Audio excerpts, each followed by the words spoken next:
गोपियां कहती हैं कन्हैया अब हमें अपने पास बुला लो। हे कन्हैया अब तुम्हारे बिना ना संसार में हमें अच्छा नहीं लगता। हे प्रभु, हे श्याम सुंदर, अब हमें अच्छा नहीं लगता इस संसार में, जीने का मन नहीं करता। क्यों नहीं बुला लेते अपने पास, क्यों नहीं लगा लेते अपने हृदय से, क्यों अपने से वंचित कर रखा है कन्हैया। तुम्हारे बिना इस संसार का हम क्या करेंगे, हमारे किस काम का है संसार।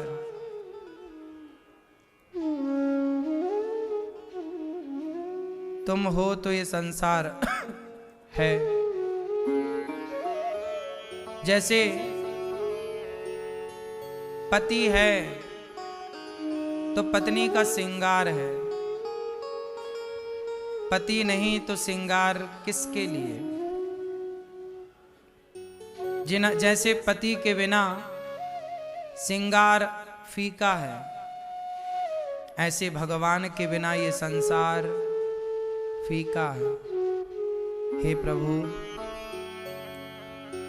अब तुम चले गए हो तो हमें भी बुला लो, जहां हो वहीं रखो, कम से कम अपने से दूर तो ना करो। हे श्याम सुंदर, प्रार्थना केवल इतनी है कि बस अपने चरणों में लगाए रखो, लिपटाए रखो। हे नाथ, हे श्री कृष्ण, ये संसार का सुख अब किसके लिए है, अच्छा नहीं लगता है। कुछ भी स्वाद नहीं है संसार में।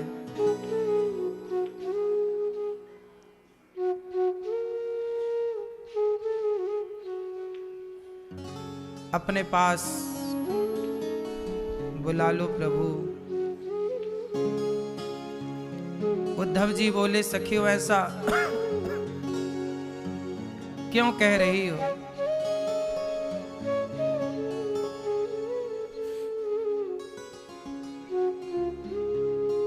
देखो ये प्रेम जो है बड़ा अटपटा है।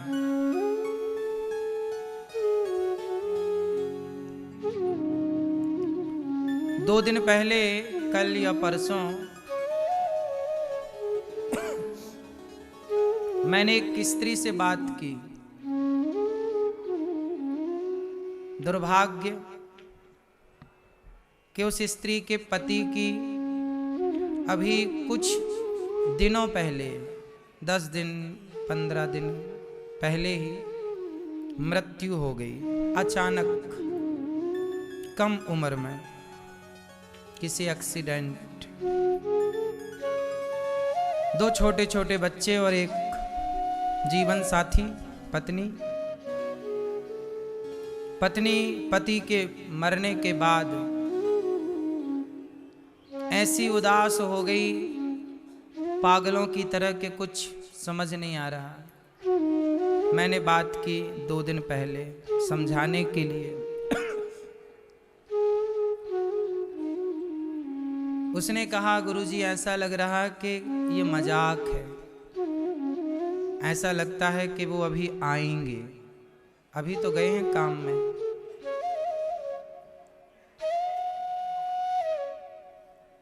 कितनी सच्ची बात है ना ये। संसार से जब हम प्रेम कर लेते हैं, जिससे प्रेम करते हैं, यदि वो चला जाए भगवान के घर, तो ऐसा लगता है थोड़ी देर के लिए मजाक कर रहा है कोई। ये जो दृश्य है ना, ये एक मजाक है, पर वो होता तो सच्चा ही है। सोचिए, वो महिला है, पानी भी नहीं पीती, एक कोने में बैठी है तो बैठी है। किसकी याद में? एक पति, एक पुरुष के लिए। जीवन साथी चला गया, बैठी है तो बैठी ही है, कोई खिला दिया तो कुछ खा लिया, वरना खाने में अब उसका मन नहीं है, भूख नहीं लगती, कुछ भी अच्छा नहीं लगता उसे। सोचिए, संसार के एक सामान्य व्यक्ति के प्रेम में ये स्थिति है, तो जगत के पालनहार से जिस दिन प्रेम हो जाएगा स्थिति क्या होगी।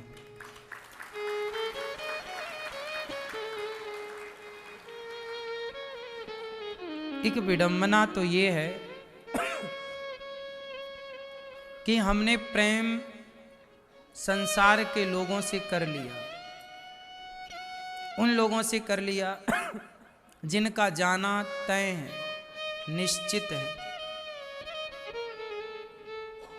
जितना मन, जितना दिल, जितना प्रेम संसार के व्यक्ति से हुआ, इतना प्रेम भला भगवान से कहाँ हो पा रहा है। वो एक पत्नी जैसे अपने पति के लिए पागल है ना खा रही है, ना पानी पी रही है, ना तो उसे नहाने का ख्याल है, ना तो कपड़े बदलने का ख्याल है, ना मुंह धुलने का ख्याल है, ना सोती है।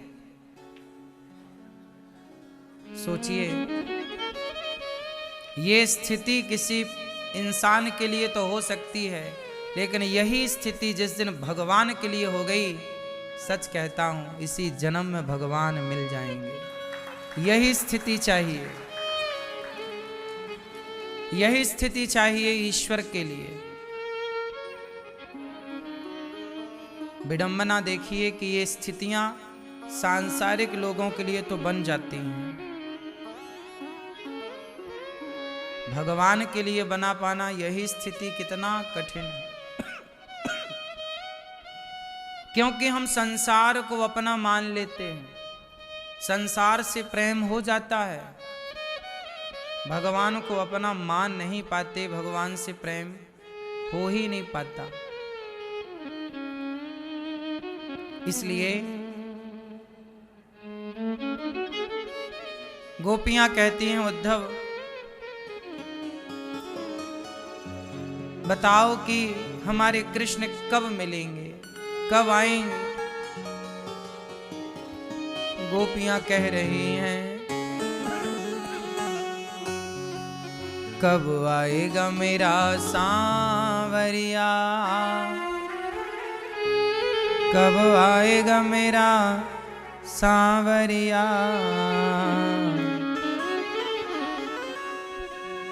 कब आएगा मेरा सांवरिया, कब आएगा मेरा सांवरिया।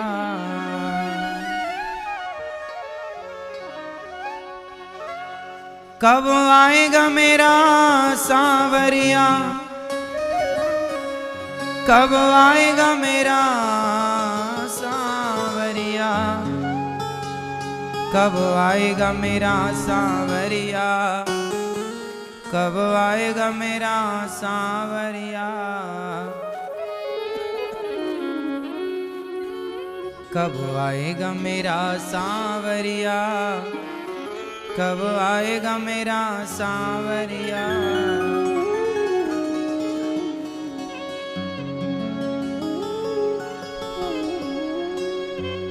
जाने कब आएगा मुझे अपना बनाएगा, जाने कब आएगा मुझे अपना बनाएगा, मेरे आंसू पोंछ कर मुझे गले लगाएगा, मेरे आंसू पोंछ कर मुझे गले लगाएगा। कब आएगा मेरा सांवरिया, कब आएगा मेरा सांवरिया। थक गए नैना मेरे रसता निहार के, प्यासी प्यासी अखियों में सपने बहार के।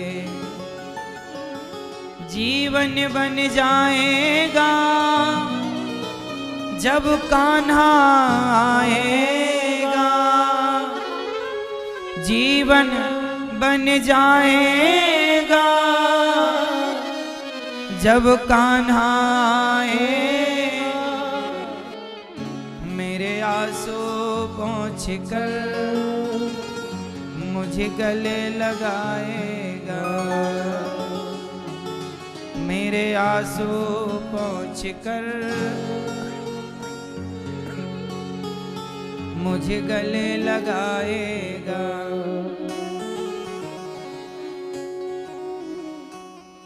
गोपियां कह रही हैं कब आएगा उद्धव, तुम आए हो,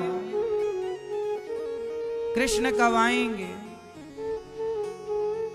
हे गोविंद कृष्ण कब आएंगे? गोपियां कुछ कहती हैं, ये बताओ हमारे कृष्ण ने क्या भेजा है?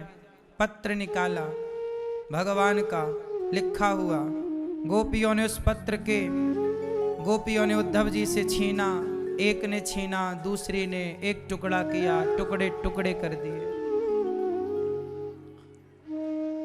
और टुकड़े टुकड़े करके उस पत्र के माथे से लगाया, चूमा, हृदय से लगाया। उद्धव जी ने कहा सखियों कम से कम पत्र को पढ़ तो लिया होता, तुमने पढ़ा नहीं और फाड़ दिया।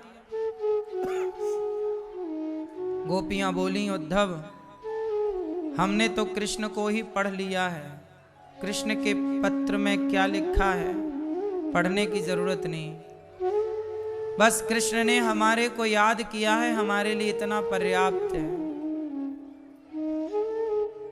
देखो कितना प्रेम है, भगवान ने हमें याद किया है बस, बहुत। एक भक्त थे, नारद जी उनके पास गए, जंगल में वो रहते थे।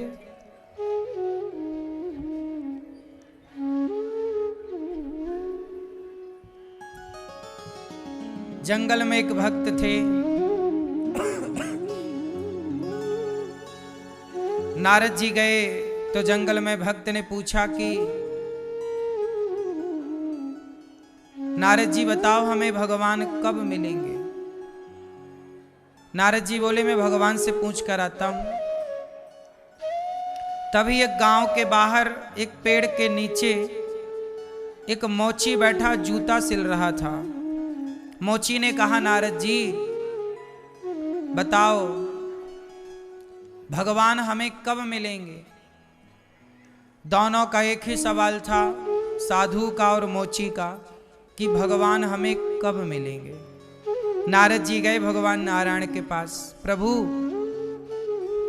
आपके दो भक्त मिले हैं, दोनों ने पूछा है कि आप कब मिलोगे, बताओ कब मिलोगे। भगवान बोले जाओ दोनों से कहना कि वो जिस पेड़ के नीचे बैठे हैं, साधु बैठा है पीपल के पेड़ के नीचे और संयोग से मोची बैठा है वो भी पीपल के पेड़ के नीचे। भगवान ने कहा कि जाओ कहना कि पीपल के पेड़ में जितने पत्ते हैं उतने जन्मों के बाद मिलूंगा मैं। नारद जी गए साधु के पास। साधु बोले महाराज भगवान कब मिलेंगे? बोले भगवान ने कहा पीपल के पेड़ में जितने पत्ते हैं उतने जन्मों के बाद। साधु ने कहा नारद जी इतना लंबा समय, इतने वर्ष लग जाएंगे, इतने जन्म, पता नहीं। साधु की श्रद्धा कम हो गई, भक्ति कम हो गई। कितना लंबा टाइम है, कौन इंतजार करेगा इतना लंबा, किसी समय है। नारद जी मोची के पास गए। मोची ने कहा कि भगवान कब मिलेंगे। कहा ये पीपल का पेड़ है, इसमें जितने पत्ते हैं उतने जन्मों के बाद। ये सुनकर के मोची नाचने लगा और उसी पीपल के पेड़ पर चढ़ता उतरता चढ़ता उतरता। नारद जी बोले क्या कर रहे हो भाई। उस मोची ने कहा नारद जी इतने जन्मों के बाद ही सही, कम से कम प्रभु को याद तो है कि किसी मोची को भी दर्शन देना है। मैं याद रहा उन्हें, मैं याद रहा उन्हें, यही काफी है मेरे लिए। मैं याद तो हूं कम से कम उन्हें, जगत के पालनहार को मैं याद हूं। जब इस विश्वास के साथ, प्रसन्नता के साथ मोची पेड़ पर चढ़ता उतरता, तभी वो इतना भाव विभोल हो गया, डूब गया प्रेम में कि उसका पांव फिसल गया पेड़ से। और वो जैसे ही नीचे गिरने वाला था, भगवान प्रकट होकर मोची को अपने हाथ में उठा लेते। मिल गए भगवान। नारद जी बोले प्रभु आपने तो बोला था कि जितने जन्म, जितने पीपल में पेड़ हैं उतने जन्मों के बाद आप आओगे, आप तो अभी आ गए। भगवान ने कहा नारद जी यही बात आपने साधु से कही, क्या साधु को सब्र था? नहीं, लेकिन ये मोची,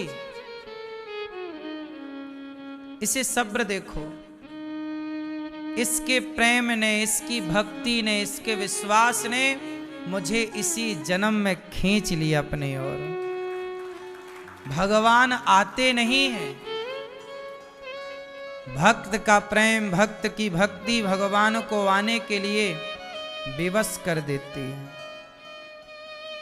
शबरी के पास राम आए नहीं, शबरी की भक्ति ने राम को आने के लिए विवश कर दिया। क्यों, ये बात सही है कि नहीं? शबरी के लंबे इंतजार ने आने के लिए विवश कर दिया। आज के समय पर किसी को सब्र नहीं है, धैर्य नहीं है। भक्ति लोग करते हैं, चाहते हैं तुरंत काम हो जाए। भक्ति भी करते किसके लिए हैं? काम बनाने के लिए। मीरा शबरी माता ने बताओ भक्ति की, राम से कौन सा काम बनवाया? बोलो। शबरी ने भक्ति की तो राम से क्या काम बनवाया, क्या चाहा, क्या मांग लिया? बंगला चाहा कि गाड़ी चाहिए, कि दौलत चाहिए, कि पद प्रतिष्ठा चाहिए? ना तो शबरी की तरह हम धैर्यवान हैं, ना तो शबरी की तरह हम भक्त हैं, ना तो शबरी की तरह गुरु वचनों पर भरोसा है, ना तो शबरी की तरह प्रेम है। और हम मांगते शबरी से बहुत ज्यादा है।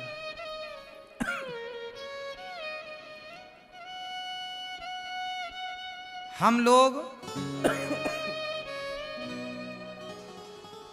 भक्त के नाम पर, भक्ति के नाम पर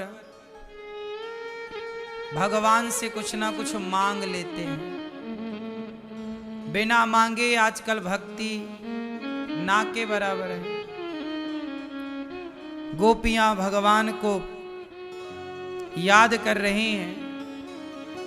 उद्धव जी से गोपियों ने कहा, ऐ उद्धव हमें ज्ञान की पोथी न सुनाना। ऐ उद्धव हमें ज्ञान की पोथी न सुनाना।